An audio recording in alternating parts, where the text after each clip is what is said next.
Race number 2 is Sprint Class 5 racing, and the field, which gets underway at 7:15, lines up like this. Charming Steed is on the class drop, first time in this grade, and a £5 claim.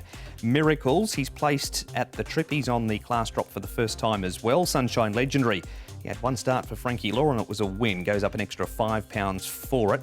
Raging Blaze goes to the 1200 metres. Better draw for Alloy King. Encore is back in trip. Smart Cousin is 2 from the 1800 though. Blinkers off, the visor goes on. And Shenron started with David Hayes, went to Pierrong. Now it's back with David Hayes, Tom. Certainly is, and there's a whole host of gear changes for him as well. Shenron, Day Rich led up, tried to pinch a break last time out, was collared late by the good deal. Dragon Kingdom put himself into the race, but he's not going to get probably the same early run as he did last start. He's got barrier 12 this time round. Charming Steed awkwardly drawn in 10, and then you've got Shenron and Alloy King. Paul, I think we'll be much closer this time round. The stewards did quiz the tactics about this horse last start. Yeah, and he's drawn ideally in barrier 1, isn't he? Charming Steed, what do? They try and slot in. If a gap opens, I'm sure they will. Otherwise, he might just have to press on to the left.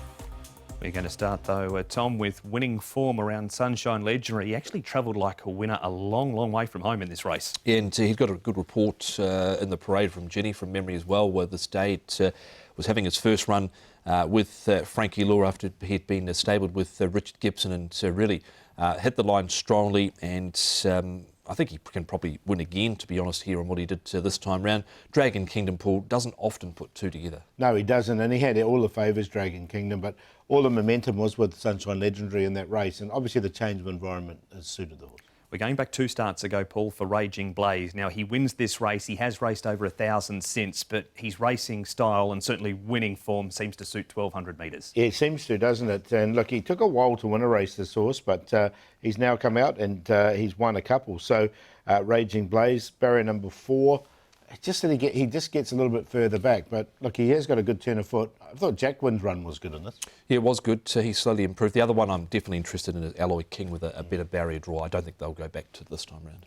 Now some Friday morning Happy Valley trial form, Tom, and there's a stack of them in this race. Miracles was quite impressive though. Yeah, he won well. He was behind the pace in this barrier trial, and his last effort was 8th behind Hoss Victory. Scholars has come out of that race and won that. Shenron along the inside there as well in this barrier trial. Can't have Smart Cousin.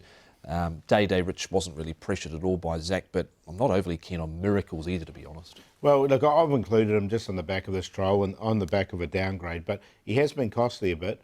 But it was a good trial for I thought, for Miracles, so we'll see how he goes in this. 11 starts for just the 2 placings so far for Miracles. What is the makeup of the top 4? Well, I'm going to go with the 4, the last start winner, which is Sunshine Legendary. He obviously has thrived in the new environment and did win well. Charming Steed's just a really well-rated horse. He's one of 53. He's down to a rating of 40, so we'll see how he goes. Just needs a bit of luck from that draw. Miracles and Jack Wynn, I like the way he finished off in that key race we saw. 4-1-3-6. Yeah, same Quinella, all forecast to 4 to beat 1. I do like Sunshine Legendary here off his last win. He was right in the market that last start too. Charming Steed's really well rated. His win here has been off 53. He's down to 40. Comes out of the race behind 1 for all. Telecom Speed's come out of that race and won last week. Raging Blaze, Karras lost one of his irons shortly after the start, but did regain it. So after that, don't think he had too many excuses, and Alloy King should be a lot closer to the pace this time round from barrier 1. 4-1, 5 and 7. Jack Wynn's come up a pronounced favourite. He's 2.6 for race number 2.